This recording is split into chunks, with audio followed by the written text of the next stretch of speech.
The rifle weighed a little over 6 pounds. It used a 20-inch barrel and fired a bullet no wider than a pencil. It fed from a 20-round magazine and could empty it in a few seconds. Yet it was never meant to be the standard arm of a nation.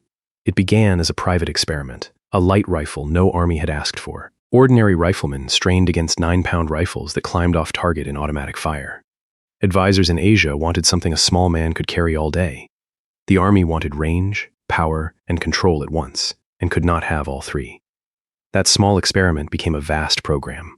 Colt built it first, then a division of General Motors, then Harrington and Richardson. In time, roughly 8 million were made. It escaped the drawing board and reached nearly every hand. Airmen guarded bases with it. Advisors carried it into the Delta. Marines took it up a hill called 881. It reached the field before it was finished. The wrong powder fouled it. No chrome protected its chamber, and no cleaning kit came with it into the jungle. That was the contradiction at its heart. It was neither the failed toy its critics called it, nor the flawless wonder its salesmen sold. It occupied the space between them. It was a sound design, broken by the institution that adopted it. Its parts were light because a soldier carries everything on his own back. Its recoil was mild because a frightened man cannot hold a heavy rifle steady. Its cartridge was small because a small cartridge lets a rifleman carry more rounds. Every one of those choices was defensible. Every one of them was correct. And still, the rifle arrived in Vietnam and failed the men who carried it, in the worst way a rifle can fail, at the worst moment it could choose. The failure was specific, and it has a name. A spent cartridge case stuck fast in the chamber. The extractor tore across its rim and left it welded in place. The rifle went silent, with a live enemy in the open. A soldier then had two choices. He could pass the rifle back and hope for another. Or he could push a cleaning rod down the barrel, if he had one, and knock the case loose by hand. Men were found on the ground, with their rifles broken open beside them. They had died performing maintenance under fire. How do you field a rifle before it is ready, and who pays the bill when you do? That question runs under everything that follows. The answer is not a single villain. It is a chain of decisions, each reasonable on its own, that together cost lives. The story runs from a California drawing board to watermelons on a summer firing line, from glowing reports in the Delta to jammed rifles on a hillside, from a congressional hearing room to arsenal rebuild lines, to foreign armies, and to half a century of service that no one who watched the failures would have predicted. Chapter 1. The soldier who could not hit what he could not see. The Army had spent a decade proving that its own riflemen rarely hit anything past 200 yards. It kept issuing them rifles built to reach 800. That gap between what a rifle could do and what a man could do with it was the problem the whole story grows from. It was not a problem of steel. It was a problem of flesh, fear, and distance. After the Second World War, the Army studied its own combat records with a coldness the fighting had not allowed. Analysts at the Operations Research Office read after-action reports by the thousand. They asked a simple question. At what range did infantrymen actually shoot at the enemy? The answer unsettled the men who had built the arsenal. Most firefights happened close. The majority of hits fell within roughly 300 yards, and a great many far nearer than that. Beyond that distance, the average soldier hit almost nothing, no matter how good his rifle. Fear shortened his aim. Smoke and brush hid his target. The enemy did not stand still. That finding sat badly against the weapon the Army carried. The Meters 1 Garand had won a war. It fired a heavy 30 caliber cartridge accurate far past any range a frightened man could use. It was a superb rifle for a marksman on a known distance range. It was heavier than the fight required. A study of volume of fire pointed the same way. A soldier who could put more rounds into the beaten zone was worth more than a soldier with one perfect shot he never took. Hits in real combat came as much from volume as from precision. The studies grew more radical the longer they ran. One line of research, carried out for the Army in the 1950s, examined what actually happened when large numbers of soldiers fired at large numbers of targets, and it kept arriving at conclusions that offended the marksmanship tradition. It suggested that, past a certain modest range, aimed fire and random fire produced results so similar that the difference hardly mattered, because the average soldier could not hold his aim under stress. It suggested that a pattern of several smaller projectiles might do more useful work than a single large one. From that thinking came experiments with volleys of tiny flechettes and with small caliber rounds, and from it came a name that would attach itself to the whole idea: the search for a rifle that fired a small, high-velocity bullet. The conclusions were controversial inside the Army, and men of real expertise disputed them. But the direction was unmistakable. The research kept pointing away from the big cartridge and toward the small one. Weigh the argument on a specific man's back, because that is where it was decided. A basic load of ammunition is fixed by what a soldier can carry and still move and fight. Fix that weight, and the size of the cartridge decides how many rounds it buys. The heavy 30 caliber round of the Garand and the M16 was roughly twice the weight of the small round the reformers proposed. For the same burden on his shoulders, a soldier could carry roughly twice as many of the small cartridges as of the large. In a long fight, that ratio is not a statistic. It is the difference between a man who still has rounds in his pouches when the enemy comes again, and a man who does not. The small cartridge did not merely tame the recoil. It doubled the soldier's staying power for the same weight. And staying power, in a firefight, is another word for life. The Army's answer to that lesson was the M14. It replaced the Garand in 1957. It fired the new 7.62mm NATO cartridge. It fed from a 20-round magazine, and, in its automatic version, it could fire in long bursts. On paper, it answered every complaint. In the hand, it created a new one. The M14 weighed better than 9 pounds loaded. Its cartridge kicked hard. Fired on automatic, the rifle climbed off the target after the first or second round. A strong man braced against a wall could hold it. An average man standing in the open could not. The Army had built a rifle that could shoot far past the distances its soldiers used and could not be controlled at the distances they did. Stand beside that average rifleman for a moment. He is not a marksman. He is a draftee with a few weeks of training and a heavy load. He carries the rifle, a bandolier of clips, water, entrenching tool, rations, and whatever else the mission demands. Every round of 7.62 ammunition weighs. The heavier the cartridge, the fewer he can carry for the same weight on his back. In a long fight, ammunition is life, and his cartridge rationed his own life by its weight. That was the true gap in the arsenal. It was not that the Army lacked a powerful rifle.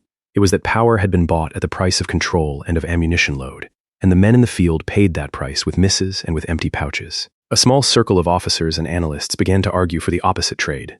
Make the cartridge smaller. Make the bullet faster. Let the soldier carry more rounds and hold the rifle steady. The idea had a name in the studies. Small caliber, high velocity. A lighter, faster bullet would fly flat, hit hard at real combat range, and let a man carry twice the ammunition for the same weight. The idea met resistance from the men who trusted the big cartridge. A small bullet felt like a step backward to soldiers raised on 30 caliber power. That instinct was strong, and it was not foolish. A bigger bullet does carry more energy. But energy a man never delivers is energy wasted, and the studies kept saying the same thing. The rifle the Army needed was one the average, frightened, overloaded soldier could actually use. That rifle did not yet exist inside the Army. It existed, in prototype, on a workbench in California, built by a man the ordnance establishment had never asked for help. Chapter 2. The rifle made of aluminum and plastic. Eugene Stoner did not set out to build an infantry rifle for the ages. He set out to make a battle rifle light enough to carry all day and simple enough to build with modern methods. Everything strange about his rifle followed from those two goals. The strangeness would later be mistaken for genius, and later still for guilt. Stoner was a self-taught engineer. He had served with Marine aviation ordnance in the war and had never passed through the Army's arsenals or its habits. He worked at a small company called Armalite, a division of the Fairchild aircraft firm. That heritage mattered. Armalite thought like an aircraft shop. It reached for aluminum where others reached for steel, and for reinforced plastic where others reached for walnut. Weight was the enemy, as it is in an airplane. Stoner brought that instinct to a rifle. His first major design was the AR-10, a full-power battle rifle in 7.62. It was years ahead of its look. It used an aluminum receiver and a barrel wrapped for lightness. It weighed far less than the rifles it competed against. It arrived too late to win the trials that produced the M14, and it lost. But the AR-10 carried the ideas that mattered, and those ideas would scale down. The AR-10 also taught the men at Armalite a lesson they would not forget. Their rifle had gone to the government's trials as a latecomer and an outsider, tested by the same arsenal establishment that was invested in its own design. The AR-10 performed well in many respects and failed in a few, and the failures received more attention than the successes. Whatever the merits of that judgment, the experience confirmed a suspicion that would shape the whole story. A rifle built outside the government's own house started every contest a step behind, no matter how good it was.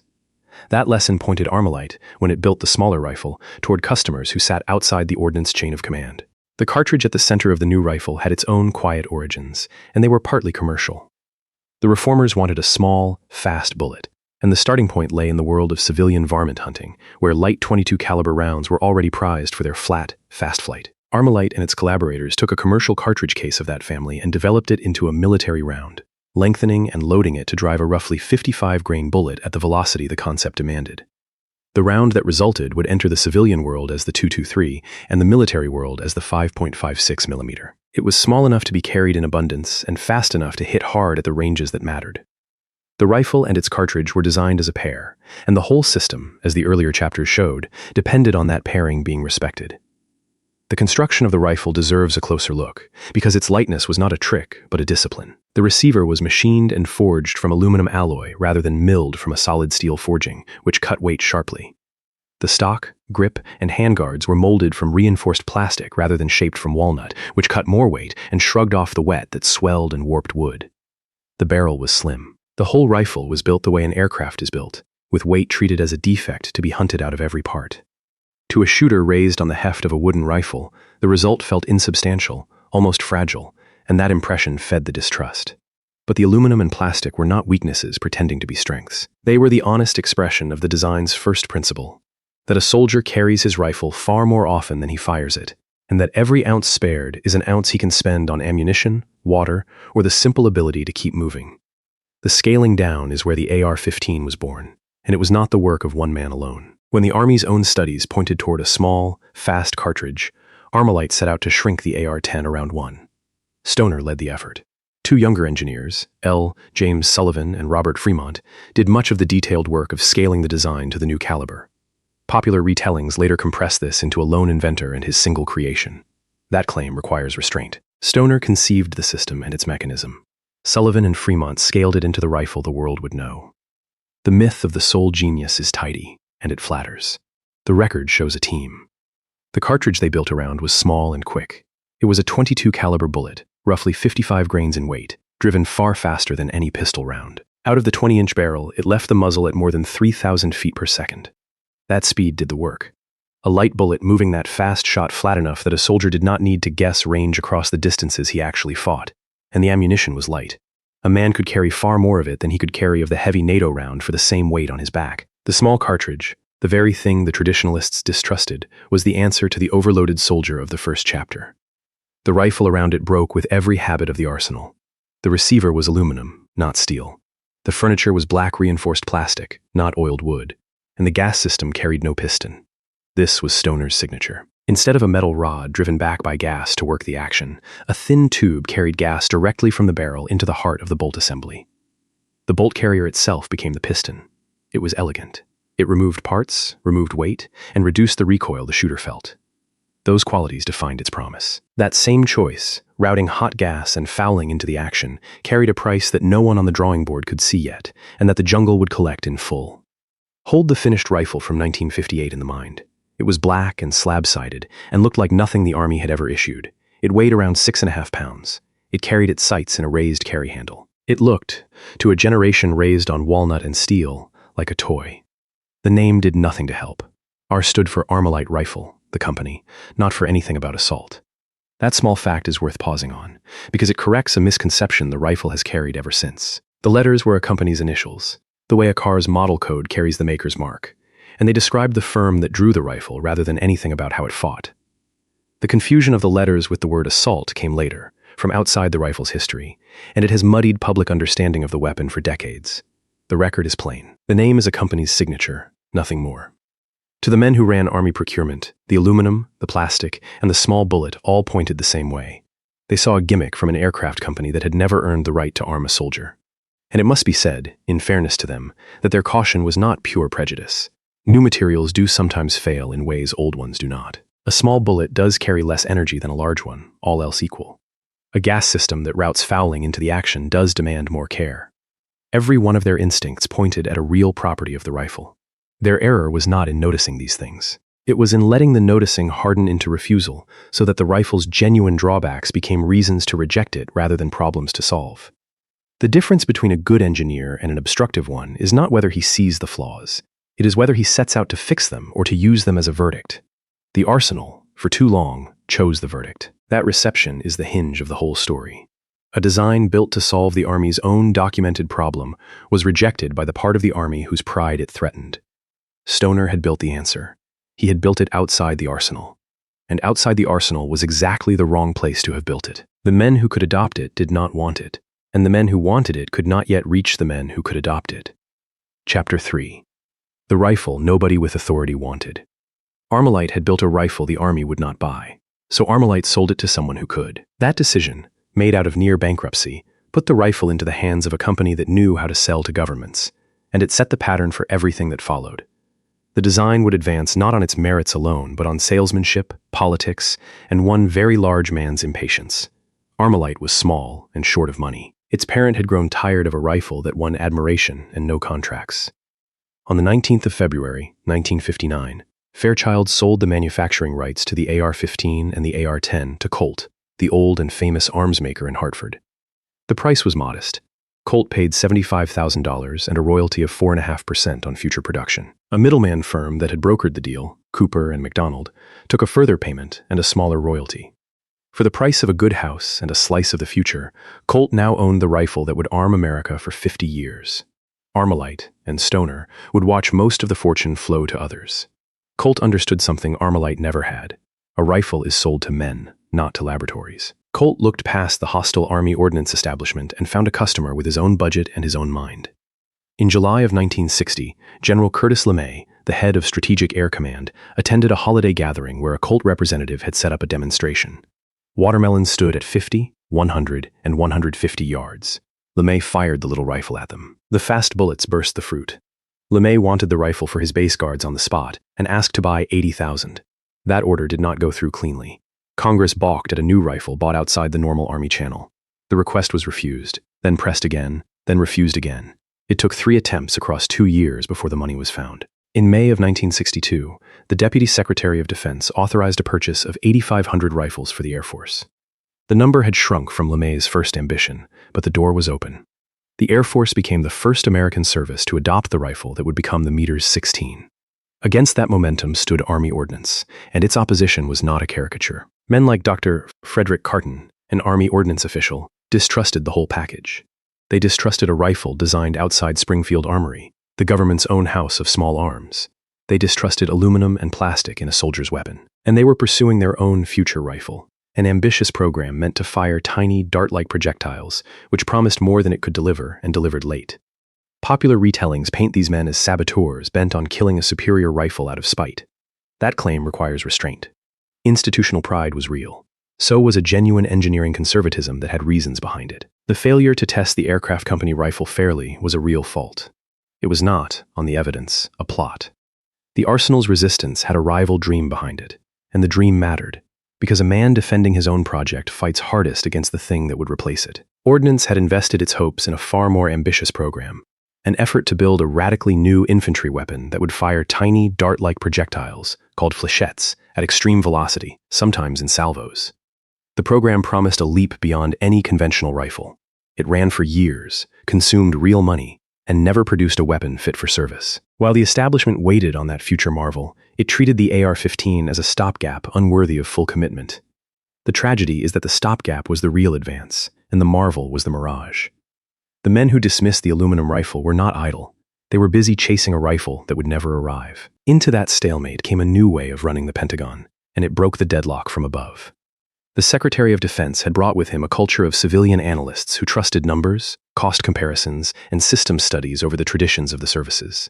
To that culture, the argument looked simple. Here was a proven light rifle already bought by one service, and here was the heavy, costly Meters 14, which was itself troubled in production and which studies were finding inferior for the volume of fire the age demanded. The analysts compared the two on paper and found for the light rifle. The tradition that would have slowed the decision, the arsenal's insistence on its own long trials, was exactly the tradition the new managers had come to overrule. Their confidence in analysis was in many ways justified. It also meant that when they were wrong about a detail, such as the safety of changing the ammunition, there was no longer a cautious arsenal culture in the way to catch the error before it reached the field.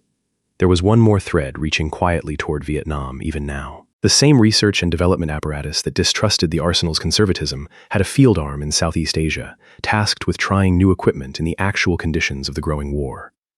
It was through that channel, not through the ordinary Army supply system, that the first real batch of AR-15 rifles would reach soldiers in combat. The rifle's path into the war, like its path into the arsenal, ran around the side of the established order rather than through it. That would shape both the glowing first reports and the disaster that followed, because a weapon fielded through side doors is a weapon fielded without the full weight of the system that would otherwise test, correct, and equip it. Here, the trade-off of the whole adoption comes into view. A private company's forward-looking design had reached the field, but it had reached it through a side door, championed by a general for his airmen, over the objections of the arsenal that would have refined it. Advancement by salesmanship is fast. It skips the slow, unglamorous work of trials, of fixing small faults before they become large ones. That skipped work would have to be done later, in Vietnam, in blood, by the I-Corps subcommittee, and by the men who wrote the manuals that should have come first. The argument between the salesman and the arsenal might have dragged on for years. It did not, because a single civilian with more authority than any general grew tired of it. The Secretary of Defense was building a new way of running the Pentagon, one that trusted analysis over tradition and valued a common answer over a service's pride. He looked at the Meters 14, at its cost and its troubles, and at the light rifle the Air Force had just bought, and he prepared to end the debate by order. His decision would put the unfinished rifle into the hands of hundreds of thousands of men, all at once, before the small faults had been found. Chapter 4. One pull of the trigger, told in full. Stoner's rifle had no piston and almost no moving mass out at the muzzle. That absence was its genius. It was also, later, the accusation the rifle could never fully answer. To understand both the promise and the fault, it helps to follow a single shot through the machine, from the moment a loaded magazine snaps into the well to the moment a spent case clears the ejection port. The whole sequence takes a fraction of a second. Told slowly, it explains everything that went right and everything that went wrong. A loaded magazine seats in the well beneath the receiver. The rifleman pulls the charging handle fully rearward and releases it. The bolt carrier runs forward under spring pressure. Its lower face catches the top cartridge and drives it out of the magazine and up a polished ramp into the chamber. As the cartridge seats, the bolt continues forward, but the carrier keeps moving a fraction further. That last movement is the trick of the design. A cam pin riding in an angled slot forces the bolt to rotate. Its locking lugs, more than a half dozen of them arranged around the bolt head, turn behind matching shoulders in the barrel extension. The bolt is now locked to the barrel itself, not to the light aluminum receiver. The rifle is ready. Nothing has touched the shooter's shoulder yet. The trigger breaks. The hammer falls and strikes the firing pin. The pin runs forward and dents the primer. The primer flashes and lights the powder. In the sealed space of the chamber, the powder does not so much explode as burn very fast, and that burning generates pressure that climbs to tens of thousands of pounds per square inch in a heartbeat. That pressure drives the bullet down the 20-inch barrel and out the muzzle at more than 3,000 feet per second. Everything the rifle does next, it does with a small share of the same gas that pushed the bullet. Partway along the barrel sits a small hole, the gas port. As the bullet passes it, a jet of high-pressure gas bleeds off into that port. Here is where Stoner departed from every rifle the Army knew. In most rifles, the gas shoves a piston, and the piston shoves the action. In Stoner's rifle, a thin steel tube carries the gas straight back over the barrel and into the receiver, where it enters the bolt carrier itself. The gas expands inside the carrier, between the carrier and the bolt head. It pushes them apart. The bolt carrier becomes its own piston. There is no separate rod, no separate weight swinging out front to disturb the aim. That is the elegance. It is also the flaw. The gas that works the action is the same gas that carried the burnt residue of the powder, and Stoner's design invited that residue directly into the moving heart of the rifle. The carrier drives rearward. Its cam slot turns the cam pin the other way and rotates the bolt until the lugs unlock. Now the whole bolt assembly runs back together. The extractor, a small hooked claw gripping the rim of the spent case, drags the empty brass out of the chamber. The case travels back until it strikes the ejector, a spring-loaded plunger in the bolt face. The ejector kicks the case sideways and it tumbles out the port. The carrier compresses the spring in the stock behind it. That spring stops the rearward travel and immediately shoves everything forward again, stripping the next round from the magazine. The rifle has fired one shot and stands ready for the next, and the shooter has felt only a mild, straight push. Two small parts in that cycle deserve a moment alone, because both would matter later. The first is the set of gas rings around the tail of the bolt, inside the carrier. They seal the little chamber into which the gas expands, so that the gas pushes with full force instead of leaking away. Fouled or worn, that seal weakens, and the rifle loses the energy it needs to cycle fully. The second is the recoil spring and buffer in the stock, the parts that catch the carrier and send it home. Their weight and strength set the rhythm of the whole action, how fast it cycles and how hard it slams. Nothing in this arrangement is idle. Every part is tuned to every other, and to the pressure curve of one specific cartridge. Change the powder, and the pressure curve changes, and the delicate agreement among all these parts is broken. That is why the coming substitution of the propellant was not a minor swap of one brand for another. It was a change to the one variable that the entire mechanism had been balanced against. Consider, too, what the design asked of the ordinary soldier in exchange for its cleverness. A rifle with a long-stroke piston out front is forgiving of neglect, because its working parts sit away from the sealed chamber and shrug off a great deal of dirt. Stoner's rifle made the opposite bargain. It bought lightness and low recoil by bringing the gas into the heart of the action, and it repaid that loan by demanding cleanliness in return. A clean rifle honored the bargain and ran beautifully. A neglected one did not. The mechanism was not fragile. It was exacting. It asked for a brush and a bottle of oil, and it asked to be fed the ammunition it was built for, and given those two things, it would run for thousands of rounds. The whole disaster to come can be read as the story of a machine that made a reasonable demand and an institution that refused, for years, to meet it. That mildness was the reward for the whole clever arrangement. Because the recoil traveled almost straight back into the stock, and because the moving parts were light, the rifle barely climbed. A soldier could fire it on automatic and keep the muzzle near the target. It was the exact opposite of the M14's wild climb. The chain of choices from the first chapter now paid off in the hand. Small cartridge, light bullet, light parts, gas straight back. A frightened, average man could control it. Every reward in this story has an invoice, and the gas system's invoice came due in dirt. Consider what the elegant tube actually does. It takes the fouling-laden gas from the barrel and pipes it into the bolt carrier, into the very clearances the rifle depends on to cycle. In a clean rifle, fed the right ammunition, this is no trouble. The residue is light, and the rifle wipes itself along, shot after shot, for a long time. Foul the gas, or starve the rifle of cleaning, and the residue builds where it can least be tolerated, in the locking recesses and around the bolt. Popular accounts sometimes say the direct gas system was doomed from the start, a fundamental error. That claim requires restraint. The system has since armed the American soldier for over half a century, and functions reliably when fed clean ammunition and given a brush now and then. The mechanism was not the villain. What went into it, and what failed to be issued alongside it, would be. The rifle, then, was a fine machine balanced on a single condition. Keep it clean and feed it the powder it was designed for, and it rewarded the soldier with control no other rifle offered. Break that condition, and the same elegance that saved weight would trap fouling in the worst place. In 1963 and 1964, far from the drawing board, two decisions broke that condition at once. One concerned the powder inside the cartridge. The other concerned whether the men in the field would be told the rifle needed cleaning at all. Chapter 5. The change that was not supported by test data. The rifle had been designed around one powder. The Army loaded it with another, and the man who designed the rifle warned that the substitution would harm it, in writing, before a single soldier died with a jammed weapon. This chapter is the quiet center of the whole scandal. Almost everything blamed on the rifle traces back through the cartridge to a decision made in an office, for reasons of supply, against the advice of the men who knew the weapon best.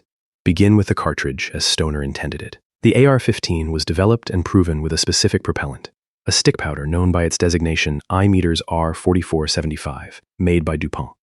The rifle's whole behavior, the pressure it saw, the speed at which its action cycled, the point in the barrel where gas bled off, all of it was tuned around that powder. In its original form, fed that ammunition, the rifle passed its trials and earned the praise that carried it into service. It was a matched set. The rifle and its powder had grown up together. Then came scale. When the decision was made to buy the rifle in the hundreds of thousands, the ammunition had to be made in the tens of millions of rounds. DuPont could not produce the stick powder in the volume the contracts demanded, or could not hold it to the tight specification at that volume. The Army needed another source and another propellant. It turned to a ball powder, a spherical propellant designated WC-846, made by Olin Mathieson. On the 28th of April, 1964, the Army authorized loading the rifle's cartridge with that ball powder. On paper, the substitution looked clean. The ball powder pushed the bullet to the required velocity. It was available in quantity. The standardization pleased the logisticians, who wanted one cartridge that would serve the rifle and the machine gun alike. The ball powder did reach the required velocity. It did so by behaving differently inside the rifle in ways the velocity number on the form did not capture. It burned in a way that raised the pressure still lingering at the gas port when the action unlocked. That higher gas port pressure drove the bolt carrier back harder and faster. The rifle's cyclic rate, the speed at which it fired on automatic, climbed well past the rate it had been designed for, in some cases past 900 rounds a minute. A faster cycle strains in action. It tries to extract the spent case earlier, while pressure is still high and the brass still grips the chamber wall, and the ball powder was dirtier. It left far more carbon fouling behind in the action with every shot. The elegant tube from the last chapter now piped a heavier burden of filth into the bolt, faster, shot after shot. Stoner saw the danger. He had spent years matching the rifle to its powder, and he objected to the change. Others in the program raised the same alarm. Their warnings were set aside for the sake of supply and standardization. Years later, when Congress finally investigated, its subcommittee reached a blunt verdict on this exact decision. The change to ball powder, it found, was not supported or justified by adequate test data. That is a careful, damning sentence. It does not say the powder was evil. It says the Army changed the ammunition that fed a rifle in a war without the testing that should have preceded such a change. The men who fired the rifle became the test. The deeper mischief of the powder change is worth spelling out, because it explains why the trouble could not simply be reversed once it was understood. The rifle's gas system is timed. The gas port is drilled at a particular point along the barrel so that gas taps off at a particular pressure and at a particular instant in the firing cycle, calculated for the original powder. The ball powder shifted that timing. It burned in a way that left more pressure at the port at the moment of tap-off, so the action was driven harder and unlocked while the case still gripped the chamber under residual pressure. That is a recipe for a torn case rim. And because the rifle was already built and issued by the hundreds of thousands, its gas ports drilled for the old powder, the Army could not retime millions of rifles to suit the new propellant. It had changed one half of a matched pair and could not easily change the other. The eventual fixes, the heavier buffer and the chromed chamber, were in part attempts to compensate in the rifle for a problem that had been introduced through the ammunition. There was a logic to the standardization that drove the whole error, and fairness requires naming it. The military wanted ammunition that would serve across its weapons and could be produced by more than one supplier in wartime quantity. A single, widely produced propellant simplified the vast machinery of supplying a war. That goal was not foolish. The failure was not in wanting standardization. It was in pursuing it for a precision instrument without testing what it would do to that instrument, and in overriding the one man who had built the weapon and warned that it would not tolerate the change. Here, the trade-off ledger is starker than anywhere else in the story. The advantage bought by the ball powder was industrial. It let the Army make ammunition in the volume the war demanded, from an available source, in a single, standardized round. The cost was reliability in the field, paid in fouling and in overspeed and in torn cartridge cases. And the men who paid it were the riflemen, who had no idea their ammunition had been changed, who were told nothing, and who would be blamed for the very jams the powder helped cause. Popular retellings sometimes collapse the whole tragedy into this one villain, the dirty powder. That claim, too, requires restraint. The powder was the largest single cause, but it acted together with a chamber that lacked protective plating and a supply system that sent no cleaning kits. No single decision killed men. The decisions killed men together. The powder problem had a partner, and the partner was arguably crueler because it cost almost nothing to prevent. It was the simple failure to tell soldiers that their rifle needed cleaning and to give them the tools to do it. That failure was not an accident of supply. It grew, in part, from the way the rifle had been sold. Chapter 6. The factories that could not build them fast enough. Colt had bought a rifle it could barely manufacture in quantity. The war demanded far more than Colt alone could make. The industrial story of the M16 is not a tale of a jukebox company stamping out millions on a whim. It is a tale of a single, medium-sized firm suddenly ordered to arm a nation, of the second sources brought in to help, and of the way that scramble for volume let small faults ride out to the battlefield uncorrected. The order that changed everything came from the top. In January of 1963, the Secretary of Defense halted further production of the M14. He had concluded the older rifle cost too much and offered too little over the light rifle the Air Force had already bought. With the M14 stopped, the services would need a new standard arm, and the only modern candidate in production was Colt's. In November of 1963, the decision took concrete shape. The Army ordered 85,000 of the rifles, then designated the M16E1, and the Air Force ordered a further 19,000. The private experiment had become a government standard by administrative decree. Colt now faced a problem of a different kind than any battlefield. Its Hartford plant had built the rifle in the hundreds and low thousands, as a commercial venture chasing foreign and specialty sales. It was now told to build it by the 100,000 and then the million. The first deliveries were small. Roughly 2,000 rifles came off the line in 1964. The next year, the number leapt past 57,000. The demand kept climbing as the war grew. Building a rifle at that pace is not merely a matter of running the machines longer. It is a matter of tooling, of trained hands, of 1,000 small parts made to interchange, of quality control that catches the bad part before it becomes a bad rifle. That last point carried the hidden danger of mass production. A rifle is an assembly of parts made to tolerance, meant to interchange so that any bolt fits any receiver and any magazine feeds any rifle. Hold the tolerances and the rifles work alike. Let them slip under the pressure of volume, and faults creep in that no single inspector may catch. An error found early in a single machined part costs that one part. The same error found after final assembly can stop an entire shipment, or worse, ride out to a soldier undiscovered. The push for numbers is always, quietly, a push against the care that numbers erode. Because Colt alone could not meet the demand, the government brought in other manufacturers to build the same rifle to the same drawings. In time, the role of makers grew well beyond Hartford. A division of General Motors, the hydromatic division that normally built automatic transmissions, took up production of the rifle. The old New England arms firm of Harrington and Richardson built them as well. Popular accounts sometimes imagine that Colt made every M16 that ever fought. That is not so. Wartime volume forced the design out to second sources, as it had forced other American weapons out to unlikely factories in earlier wars. Over the decades, and across all makers and all variants, production would run to roughly 8 million rifles, a figure that places the M16 among the most produced rifles of its century. That number needs context. It spans half a century, many models, and many nations building the design under license, not a single wartime run. The crash to volume left fingerprints on the rifles themselves, and some of those fingerprints would show up in Vietnam as jams. A rifle is only as reliable as its least glamorous parts, and among the least glamorous is the magazine. Early magazines gave trouble, feeding unreliably under the strain of hard use, and a rifle that will not feed is as dead as one that will not extract. The point is not that any one part was uniquely to blame. It is that a weapon rushed from a commercial venture to a national arsenal carried, in its early production, the small imperfections that a longer and calmer development would have found and filed away. Some were fixed quickly, others reached the field. There is a second-order cost hidden in the very speed the factories achieved, and it is the cost that turns this chapter toward the tragedy. Because the industrial machine succeeded so completely at making rifles, the supply of finished weapons ran far ahead of the supply of everything a rifle needs to keep working. Rifles arrived by the crate. Cleaning kits, correct lubricants, spare parts, and printed instruction lagged behind, or did not come at all. A factory measures its success in units shipped, and by that measure the M16 program was a triumph. But a rifle is not a unit. It is a system of weapon, ammunition, tools, spares, and trained hands, and the program had mastered only the first of those and left the rest to chance. The plants had solved the problem of quantity so thoroughly that they created the illusion the whole problem was solved. It was not.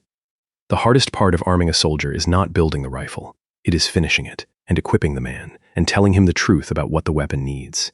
The industrial trade-off now stands clear. Speed was bought at the price of oversight. The nation got rifles by the 100,000, fast enough to arm a growing war, and in the getting, the slow work of trials and refinement was passed over.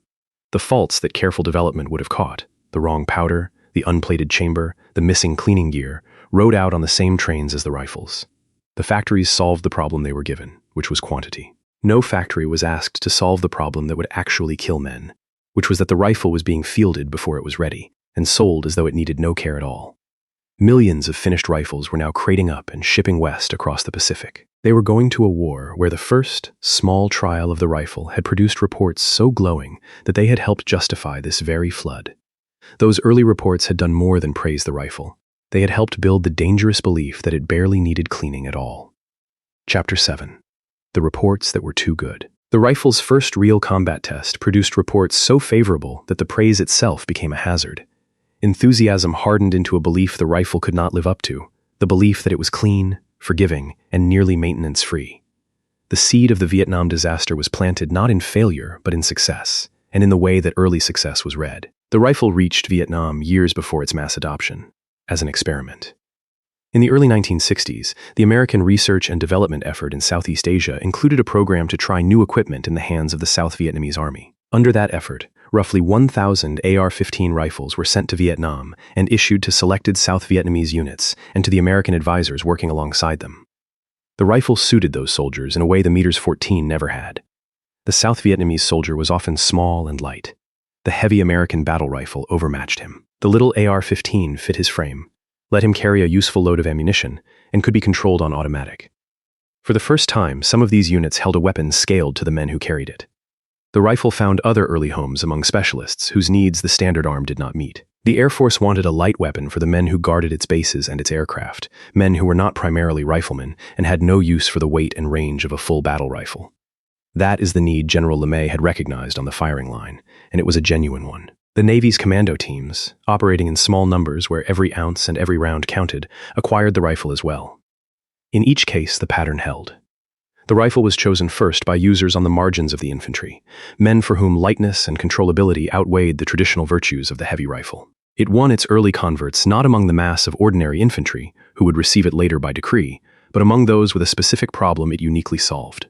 That distinction matters, because a weapon adopted by enthusiasts who choose it is used differently and cared for differently than a weapon issued to a draftee who is simply handed it. The rifle's early reputation was built by men who had wanted it. Its later reputation would be made by men who had merely been given it. Stand beside one of those advisors in the Delta in 1962. He is an American, often a career soldier, attached to a Vietnamese unit far from any depot. He has carried the M14 or the old carbine. Now he has a rifle that weighs little, kicks little, and puts a fast bullet exactly where he points it, inside the ranges he actually fights. He writes his report, and the report glows. So do the reports that come back about the wounds the fast bullet made, which were severe, and which fed a growing legend about the round's power. The advisors were not lying. Within the narrow bounds of that trial, small numbers, motivated users, and the close attention that any experiment receives, the rifle performed superbly. The legend that grew around the wounds deserves a careful word, because it became one of the rifle's most enduring myths. The story spread that the little bullet tumbled through the air, spinning end over end in flight, and that this was the secret of its terrible effect. That claim requires restraint. A bullet that tumbled in flight would be wildly inaccurate and could not have earned the praise the rifle received for its precision. What the fast, light bullet actually did was different and happened at the target, not along the way. Driven very fast and only marginally stabilized, it tended to yaw and sometimes to break apart when it struck flesh, dumping its energy violently inside the wound. The effect was real. The explanation that it tumbled through the air was a compression of that truth into something vivid and wrong. The myth felt true because the wounds were dramatic. The evidence supports yaw and fragmentation on impact, not tumbling in flight.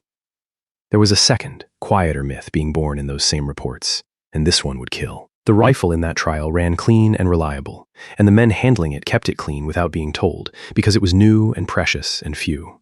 From that experience, and from Colt's own eagerness to sell an easy rifle, grew the notion that the weapon required very little maintenance. Advertising and word of mouth alike suggested the rifle was nearly self-cleaning, that a soldier could carry it through the field and expect it to keep working with little care.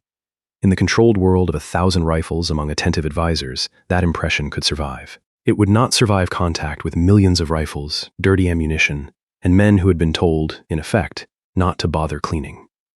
The trade-off buried in this chapter is the trade-off of good early news.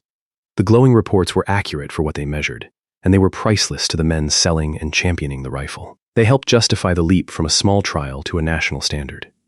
But they measured the wrong war. They measured a handful of rifles in careful hands, and they were read as a promise about millions of rifles in the hands of ordinary, overloaded, undertrained draftees fed changed ammunition. Success at small scale hid the failure waiting at large scale. The praise was true, and the conclusion drawn from it was false, and that gap is where the tragedy lived. So the rifle went to war twice. The first time, in small numbers, it earned a reputation for reliability and power that it largely deserved. The second time, in the hundreds of thousands, carrying the wrong powder, lacking a chromed chamber, and trailed by a rumor that it cleaned itself, it would earn the opposite reputation and earn it in blood. Between the two lay only a few years and a flood of production. The men who inherited the second war had been handed the legend of the first. Chapter 8. The dead found with their rifles apart. By 1967, the M16 was failing in the worst possible way, at the worst possible moment. A rifle that jams on a range is an annoyance. A rifle that jams in a firefight, with the enemy closing, is a death sentence handed to the man holding it. That is the failure that made the M16 America's most hated rifle, and it happened again and again across a terrible span of months. The failure had a precise mechanical name, and it is worth saying plainly, because the precision is part of the horror. It was a failure to extract. The rifle fired. The bolt drove back to pull the empty case from the chamber, but the case had gripped the chamber wall, swollen and fouled, and instead of drawing it free, the small hooked extractor tore across the rim of the brass. The case stayed welded in the chamber. The rifle now held a dead cartridge it could not remove and could not fire past. The bolt would not close on a fresh round because the old one still filled the chamber. To clear it, a soldier had to lock the bolt back, push a cleaning rod down the muzzle, and physically knock the stuck case out from the front. In a firefight, that is an eternity. It requires both hands, a rod, and time the enemy does not grant. The causes converged from the earlier chapters. The ball powder fouled the action heavily and drove the cyclic rate up, so the rifle tried to extract too early, while the case still gripped. The chamber was not chrome-lined, so it corroded and pitted in the wet heat, and a rough, corroded chamber grips a case far harder than a smooth one, and the men had not been given the means or the instruction to fight the fouling. When a soldier reported a jam, Fairness demands listing every possible cause before the easy one. The fault might lie in the ammunition, in the fouling, in the corroded chamber, in a worn or weak extractor, in a magazine, or in the simple absence of a brush and oil. The soldier's own maintenance was only one item on that list, and it was the item over which he had the least control, because no one had equipped or trained him to manage the rest. That absence traces back to the self-cleaning rumor of the last chapter. Troops arrived in Vietnam with rifles and, in far too many cases, without cleaning kits, without adequate solvent and lubricant, and without clear instruction, because the weapon had been sold as one that needed little of any of that. The correction, when it came, took a strange and revealing form. The Army issued a maintenance guide drawn as a comic book, plain-spoken and illustrated, so that any young soldier would read and remember it. It used friendly cartoons and blunt language to drill the lesson that the rifle must be cleaned, and cleaned often. The comic did real good, but its very existence was an indictment. The Army had to beg soldiers, in cartoons, to do the cleaning it had earlier implied they would not need to do. Now stand on the ground where this arithmetic came due. In the spring of 1967, Marines fought a series of vicious battles in the hills near the Laotian border, on numbered heights that would become infamous. Men have described, in letters home and later in testimony, finding their dead where they had fallen, and finding the dead with their rifles taken apart beside them. One Marine's account, later read into the record of the United States Congress, described nearly every one of his units dead being found with his rifle stripped down next to him, where the man had been trying to clear a jam when he was killed. Popular retellings sometimes stretch these accounts into a claim that every American soldier threw his M16 into the brush and picked up an enemy rifle. That claim requires restraint. Some men did seek out the enemy's rifle in the worst months, and the fact that any did is a damning indictment. But the M16 remained the weapon most Americans carried and fought with throughout the war. The image of universal abandonment is more dramatic than the record supports. The truth is bad enough without inflation. Men died, in specific battles, because their rifles quit at the decisive moment. Picture the exact moment the mechanism betrayed the man, because the horror of the M16 in 1967 lived in that specific instant, not in a statistic. A Marine fires, and the rifle goes quiet with a case jammed in the chamber. He is trained, and he acts. He tries to work the charging handle. It will not budge, because the bolt is locked hard against a case that will not move. He may reach for the forward assist, if his rifle has one, and strike it, and accomplish nothing. Because the problem is not a bolt short of battery, but a case fused in the chamber. His last recourse is the cleaning rod. He must expose himself long enough to run the rod down the barrel and hammer the case out from the front, one blow at a time, while men around him are firing and falling. Some men carried their cleaning rods taped to the rifle for exactly this reason, having learned in blood that the rod was not a maintenance tool but an emergency one. A weapon that requires its user to disassemble it under fire is not, in that moment, a weapon at all.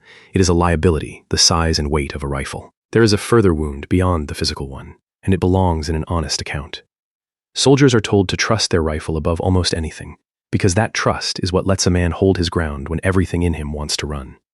The M16's failures in 1967 broke that trust, and the breaking spread faster than any official report. Word passed from unit to unit that the new rifle could not be relied upon, and a soldier who does not trust his rifle fights differently, more hesitantly, with part of his mind always on the weapon in his hands rather than the enemy in front of him.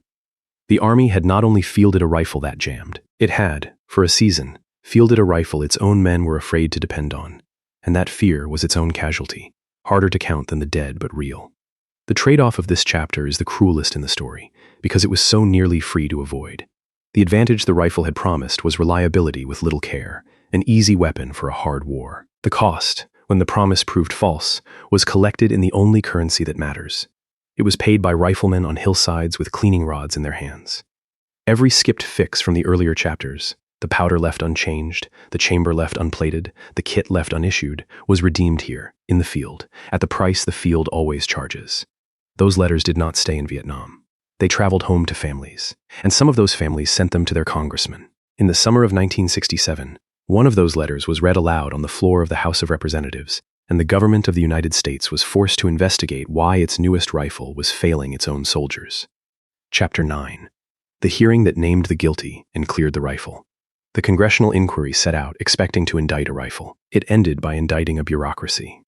That reversal is the moral hinge of the whole story. The men who convened the hearing wanted to know what was wrong with the M16.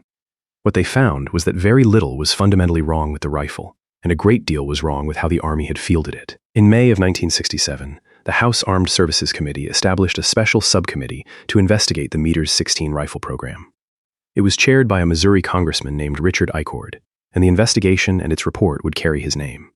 The subcommittee held hearings across that summer, from mid-May into late August. It called soldiers, ordnance officials, manufacturers, and designers. It read the letters from the field.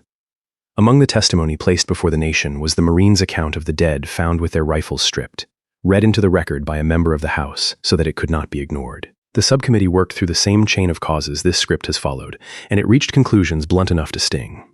It found that the change to ball powder had degraded the rifle's reliability, and that the change had not been justified by adequate testing. It found that the lack of a chrome-plated chamber had left the rifle prone to corrosion and to the extraction failures that corrosion caused. It found that rifles had been issued without adequate cleaning equipment and instruction, under the influence of the false notion that the weapon was nearly maintenance-free. And it reserved its sharpest language for the management of the program. The subcommittee described certain aspects of the Army's handling of the rifle as bordering on the unbelievable, a phrase carefully chosen to convey that the failures were not the ordinary friction of war, but the product of specific, avoidable mismanagement. The inquiry also surfaced the appearance of tangled interests around the program, the kind of entanglement that thrives when oversight is weak, including the movement of at least one senior figure between government service and the industry the government was buying from. The details were murky, and the subcommittee stopped short of the darkest interpretations. That restraint on its part is worth honoring on ours. This is the place to confront directly the most powerful modern myth about the M16, the one that frames the whole affair as deliberate sabotage. The story, in its strongest form, holds that someone in the American government engineered the rifle's failure on purpose, that the Army set out to make its own weapon fail so that a rival design or a favored faction would win. That claim requires restraint, and more than restraint, it requires the evidence, and the evidence does not support it. What the record shows is worse in some ways and less satisfying in every way. It shows institutional pride that delayed a fair test. It shows a powder changed for reasons of supply against the designer's warning and without proper testing. It shows a chamber left unplated to save cost and effort. It shows a rumor of easy maintenance that no one troubled to correct until men had died. Each decision had a mundane rationale. None required malice. The myth of sabotage is seductive precisely because the failures were so avoidable that they look designed. But avoidable is not the same as intended. Negligence, rivalry, and haste explain everything the evidence contains. A conspiracy explains no more and rests on far less. It is worth asking why the sabotage story holds such power, because the answer teaches something about how failure is remembered. A conspiracy is, in a strange way, comforting. It says that someone was in control, that the deaths had an author, that a single evil will can be found and blamed and, in the telling, defeated. The truth is bleaker and harder to hold. No one willed the failure. It emerged from a dozen ordinary decisions made by people who mostly believed they were doing their jobs. An office choosing a powder for supply, an accountant declining to plate a chamber, a salesman overselling the ease of maintenance, a manager trusting analysis over the caution of men who had built the thing. Diffuse negligence has no villain to hate and no single point where a hero could have intervened. It asks for belief that a system can kill its own soldiers without anyone intending it, and that is a much more frightening thing to accept than a plot. The sabotage myth persists because it is a better story.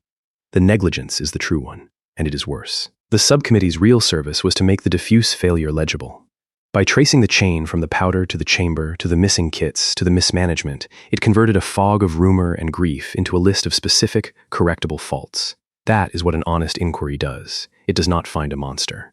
It finds the seams where a system came apart, and it names them plainly enough that they can be sewn shut.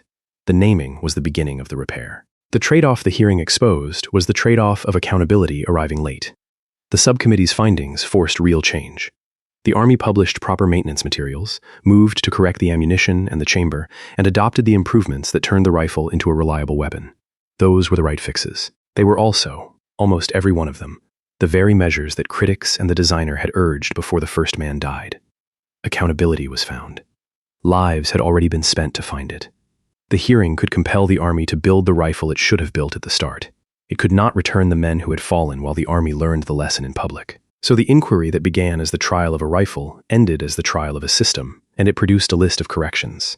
With that list in hand, the Army finally set about doing the unglamorous work it had skipped years before. It would plate the chamber, slow the action, help the bolt close, and teach the soldier to clean.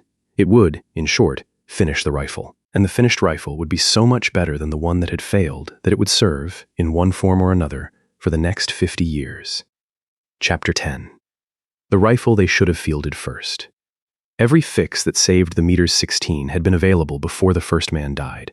The Army adopted them only after the funerals. That sentence holds the bitterness of the whole affair, and it also holds its redemption, because the fixes worked. The rifle that emerged from the reckoning of 1967 was reliable, and it stayed reliable, and the men who carried it in later years often could not believe the stories their fathers told about the weapon that quit in the hills. The corrections came as a package, and each one struck at a specific link in the chain of failure. Consider first the chamber. The original rifle's chamber was left as bare steel, and bare steel in the wet heat of Vietnam corroded and pitted, and a pitted chamber grips a fired case and tears its rim. The fix was to plate the chamber, and later the bore, with hard chrome. A chromed chamber resists corrosion and lets a fired case slip free even when the rifle is fouled. It was not a new or exotic technology. Other nations had chrome-lined their barrels for years. The plating added a small cost to each rifle. That small cost, refused at the start, had been paid instead in extraction failures.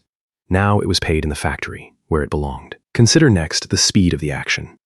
The ball powder had driven the cyclic rate up, and the fast cycle tried to extract the case too early and battered the whole mechanism. The Army could not instantly unchange every round of ammunition in the pipeline, but it could slow the rifle. It fitted a heavier buffer in the stock, the part that stops the bolt carrier's rearward travel and sends it home. A heavier buffer slowed the cycle, delayed extraction until pressure had dropped, and smoothed the rifle's whole rhythm. The change was small, a matter of a few ounces in the right place, and its effect on reliability was large. It was the kind of quiet, unglamorous refinement that proper trials would have found before the rifle ever shipped. Consider the forward assist, the most visible admission of all. The original Stoner design had no way to force the bolt closed if it hung up short of full lockup. Stoner himself had argued against adding one, holding that a bolt which would not close under its own spring was warning of a problem the shooter should heed, not override. The Army disagreed, and added a forward assist, a plunger on the side of the receiver that a soldier could strike to drive the bolt the last fraction into battery. It is a matter of debate to this day whether the forward assist solves more problems than it hides. Its presence on the rifle is a monument to the distrust the jamming had bred. The Army wanted its soldiers to have a way to force the issue, even against the designer's judgment. And consider the simplest fix of all, the one that cost almost nothing and had been refused the longest. The Army finally issued cleaning kits with the rifles, provided proper solvent and lubricant, and taught the men to clean. It printed the plain-spoken comic manual and put it in their hands. It built the training that should have accompanied the first rifle off the boat. The rifle had never been self-cleaning. Once the men were equipped and told to clean it, and once the chamber and buffer and ammunition were put right, the same basic weapon that had failed in the hills ran reliably through the rest of the war. These improvements were gathered into the standardized model. In February of 1967, even as the failures were cresting, the improved rifle was formally standardized as the M16, the version with the forward assist and, soon after, the chromed chamber and the other refinements. In 1969, the M16 officially replaced the M14 as the standard rifle of the United States Army. The private experiment that ordnance had scorned was now, formally and fully, the American service rifle. One more refinement belongs to this chapter, because it corrects a myth and shows the narrator's duty of fairness. It concerns the twist of the barrel's rifling, the rate at which the grooves spin the bullet. The earliest rifles used a very slow twist, one turn in 14 inches, chosen in the belief that a marginally stabilized bullet was more effective on the target. Then the rifle was tested in extreme cold, in Arctic conditions, and the slow twist failed to stabilize the bullet properly in dense cold air. Some bullets keyholed, striking the target sideways, and accuracy suffered. The Army increased the twist to one turn in 12 inches to stabilize the round across all conditions. Popular accounts sometimes fold this into the tumbling bullet legend, as though the Army deliberately kept the bullet unstable to make it deadlier. That claim requires restraint. The twist was changed to make the bullet more stable and more accurate, not less. The cold weather test drove the change. The lethality of the round came from its speed and its behavior on impact, not from a designed-in instability. The trade-off of the fixes is the trade-off of maturity. Each correction, the chrome, the heavier buffer, the forward assist, the kits and training, added a little cost, a little weight, or a little complexity to a rifle first sold on lightness and simplicity. The finished M16 was a touch heavier and a touch more elaborate than the pure, spare thing Stoner had drawn. In exchange, it worked. That is the bargain every real weapon strikes with the world. The elegant prototype meets the mud and the cold and the frightened soldier, and it accretes the small, ugly necessities that let it survive them. The proof of the fixes came, as such proof always does, in the field rather than on paper. As the corrected rifles, the chromed chambers, the proper ammunition, the cleaning kits, and the training reached the units, the epidemic of jams receded. Later testing of the matured rifle and its descendants would show the weapon firing many hundreds of rounds, and in some measures thousands, between stoppages. A reliability that the men on the hills of 1967 would not have believed possible from the same basic design. Surveys of soldiers carrying the mature rifle in later conflicts would find large majorities satisfied with its performance, with only a minority reporting the stoppages that had once been universal. The rifle had not been reinvented. It had been finished. Every number that later vindicated it was earned by a change that had been available and refused before the first funeral. That is the exact shape of the bitterness and the redemption together. The redemption was real. It came late, and at a price that the redemption could not refund. There is a general lesson buried in the Meters 1601, and the narrator's duty is to state it without sermon. A weapon is not finished when it works in the hands of the men who love it under ideal conditions. It is finished when it works in the hands of the men who merely carry it, under the worst conditions the world can arrange, fed whatever ammunition the supply system provides, cleaned as often as a tired and frightened soldier can manage. The gap between those two states is where soldiers die, and it is closed not by genius but by patient, unglamorous work, the plating and the buffering and the kit and the training. The Meters 16 became a great rifle only when the Army finally did that work. The rifle that had been hated became a rifle that was trusted, and it would soon be asked to become something more. Chapter 11. The Marines who rebuilt it. The Meters 1601 worked. The Marine Corps decided that working was not enough. In the years after Vietnam, it was the Marines, the service most devoted to marksmanship, who drove the next and deepest redesign of the rifle. They took a weapon born to spray controllable automatic fire and rebuilt it around the opposite virtue, the disciplined, aimed, single shot that hits at distance. The rifle that resulted, the Meters 16A2, is in many ways a different philosophy, wearing the same silhouette. The push began with the cartridge, and with alliance politics. The original round was the light 55-grain bullet fired from a slow to moderate twist. In the late 1970s, the nations of NATO moved to standardize a new, heavier version of the 5.56mm round, a 62-grain bullet with a steel penetrator core, designated SS-109 in NATO service and Meters 855 in American use. The heavier bullet carried better at long range and punched through more, including the body armor and light cover that were spreading across battlefields. But a heavier, longer bullet needs a faster spin to stabilize. The moderate twist of the Meters 1601 could not properly stabilize the new round. To fire the NATO bullet well, the rifle needed a much faster rifling twist, one turn in 7 inches. That single requirement forced a new barrel, and once the barrel was open for redesign, the Marines opened everything. They began with the barrel itself, and here they made a choice that reveals their whole intent. They made it heavier, particularly toward the muzzle. A heavier barrel resists bending, holds its point of aim as it heats, and shoots more accurately, especially in the hands of a trained rifleman firing deliberate shots. It also adds weight to a rifle that had been prized for having none. That was a deliberate exchange. The Marines wanted accuracy and were willing to pay for it in ounces. They wanted a rifle that rewarded the disciplined shooter, and a heavy barrel does exactly that. The numbers record the shift in the rifle's whole character. The early Meters 1601 weighed on the order of 6 1/3 pounds empty.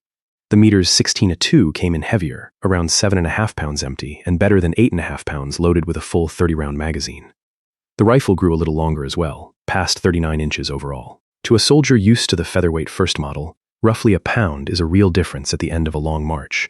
That pound bought the heavier barrel, the sturdier furniture, and the more capable sights, and the Marines judged the trade worth making. The barrel itself kept the 20-inch length that had defined the rifle from the start, so the added weight went into the barrel's thickness and the rifle's fittings rather than its reach. Every ounce of that gain was a deliberate reversal of Stoner's founding principle that weight is the enemy. The Marines had decided that, for their purposes, a certain amount of weight was a friend, because it steadied the rifle and rewarded the man who had been trained to shoot. They rebuilt the sights. The simple flip sight of the earlier rifle gave way to a rear sight adjustable for both windage and range, calibrated in increments out to 800 meters. This turned the rifle into an instrument a marksman could dial to the distance and the conditions, rather than a weapon of rough, close-range aim.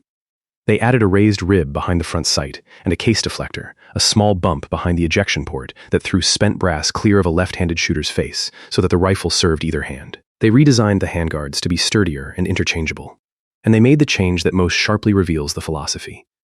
They removed fully automatic fire. In its place, they fitted a 3-round burst. Pull the trigger on the appropriate setting, and the rifle fired 3 shots and stopped, whatever the soldier did with his finger. The reasoning was drawn straight from the lesson of the M14 and from the studies of the first chapter, now turned on the M16's own younger self. Untrained soldiers, frightened and firing on full automatic, emptied magazines in seconds and hit little. Ammunition was finite and heavy. A disciplined burst, or better still, a series of aimed single shots, put more rounds on target and wasted fewer. Popular belief holds that full automatic fire always makes an infantry rifle more capable. The Marines rejected that belief in metal. The 3-round burst was a deliberate act of fire discipline built into the machine, a decision that the average soldier should not be trusted in the terror of combat with an unlimited automatic setting. The rebuilt rifle was adopted first by the Marine Corps, which took the M16A2 into service in the early 1980s, with the formal adoption of the model in November of 1983. The Army followed, ordering the M16A2 in large numbers in 1986, including a contract for more than 100,000 rifles from Colt. Later still came the M16A4, which kept the A2's virtues and replaced the fixed carry handle with a flat rail on top, so that optical sights and other devices could be mounted directly to the rifle. That rail quietly announced the next era, in which the rifle became a platform for optics and accessories as much as a bare weapon. Not every user accepted the burst-only trigger, and the disagreement produced a quieter variant worth noting. Some units, particularly in the Navy, preferred to keep a true, fully automatic setting rather than the 3-round burst, and a version was produced that retained full automatic fire in place of the burst. The existence of that variant is a small monument to an unsettled argument. The burst mechanism itself drew criticism from marksmen for a mechanical quirk.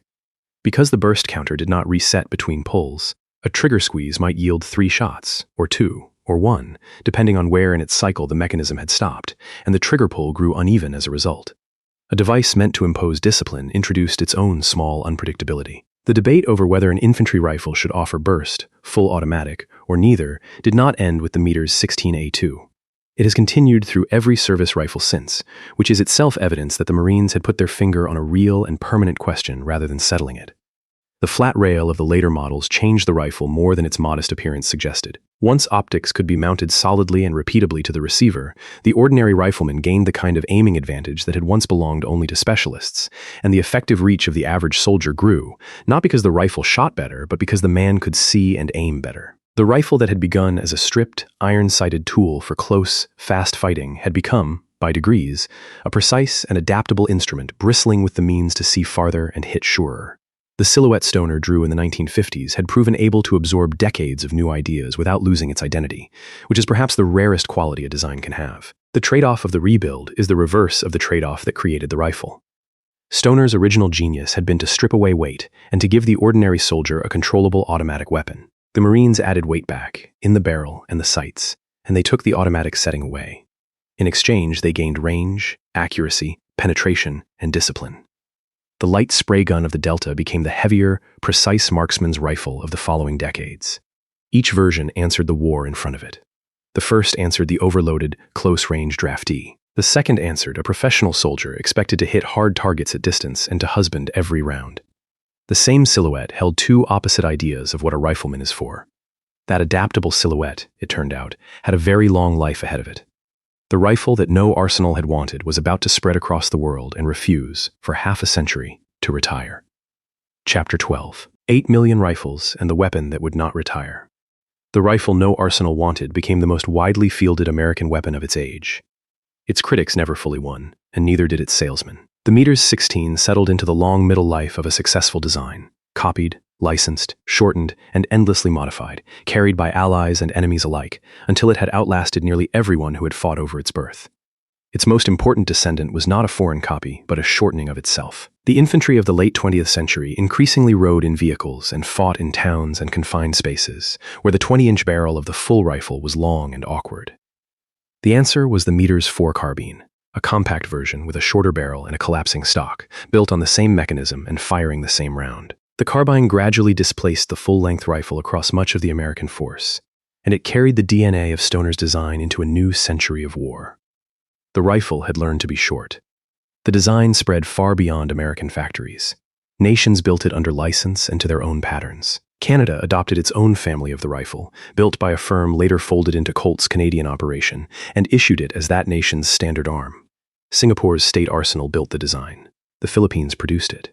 The rifle, or its close relatives, armed friends and clients across the world, and in the churn of wars and arms markets, it turned up in the hands of enemies as well. A rifle that spreads, that widely stops being one nation's weapon and becomes a fact of the age, like the enemy rifle it had once been compared against. The rifle had a second life that ran alongside its military one, in the civilian market of its home country.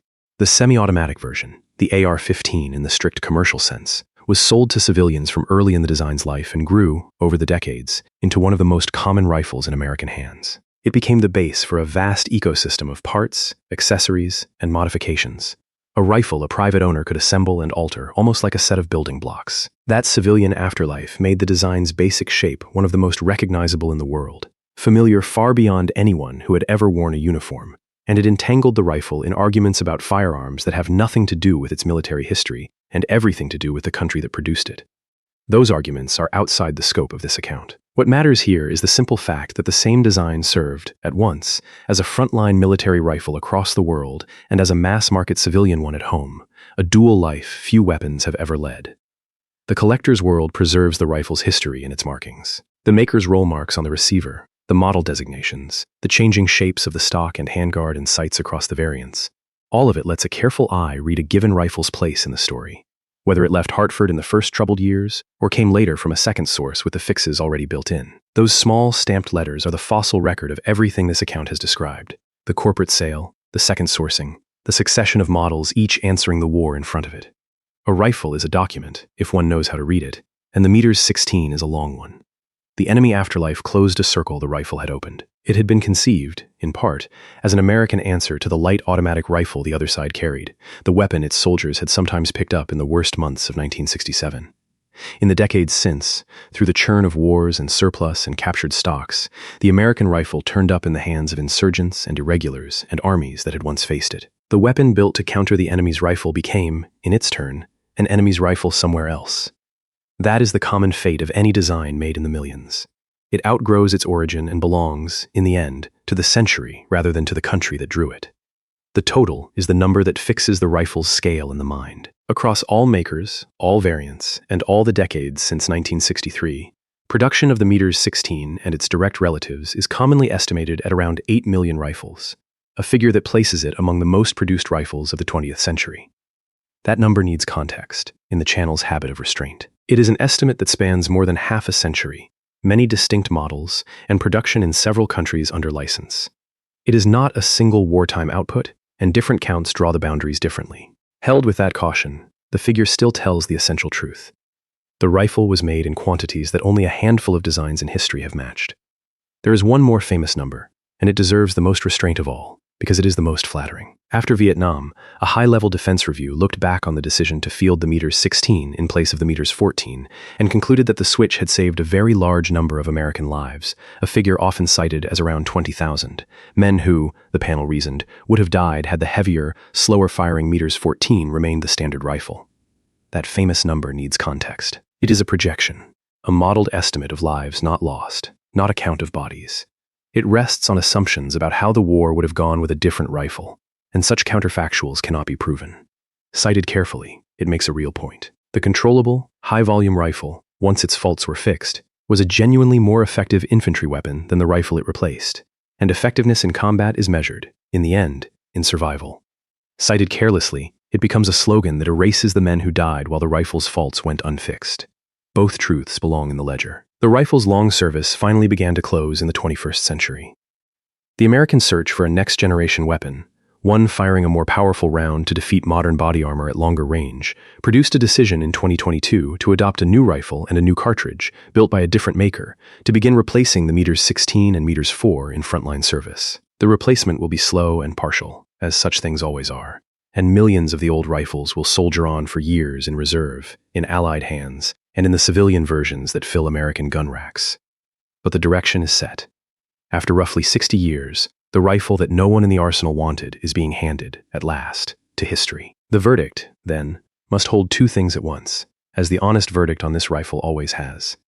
The M16 gave the American infantryman a light, accurate, controllable weapon, scaled to the ordinary soldier and the real ranges of combat, and once it was finished, it did that job as well as any rifle of its century. That was the advantage. The price was a fielding scandal that cost lives it should never have cost. and a reputation the rifle spent decades repairing. The men who adopted it in haste very nearly destroyed the very thing that would outlast them all. Conclusion.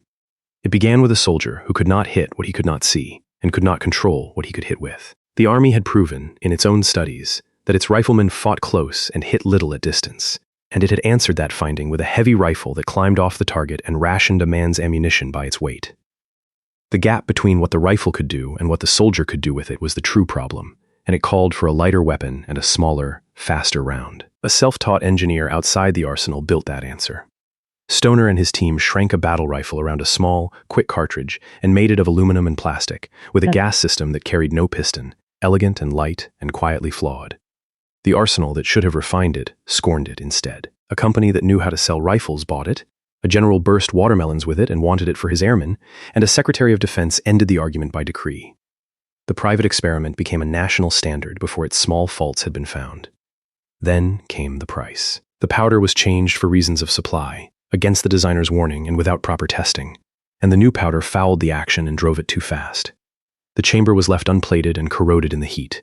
The rifle was sold as one that cleaned itself, and the men were sent to war without kits or instruction. In the hills of 1967, the bill came due. In riflemen found dead with their weapons stripped down beside them, killed while clearing a jam. Congress investigated, expecting to condemn a rifle, and condemned a bureaucracy instead. It found negligence, rivalry, and haste, not the sabotage the legend prefers. And it forced, at last, the fixes that had been available all along. How do you field a rifle before it is ready? And who pays the bill when you do? The answer the M16 gives is plain. A nation fields it by spending other men's lives on the debugging it refused to do in the factory and on the range. The chrome chamber, the slower action, the cleaning kit, the honest word that the rifle needed care, all of it existed before the first man died, and all of it was withheld until after. The rifle was not the villain. The haste was. Once the haste was answered and the work was finished, the same rifle served, and shortened itself into a carbine, and spread across the world, and armed the American soldier for the better part of a century. The Army wanted a rifle its soldiers could finally control. It handed them one it had not yet finished controlling itself.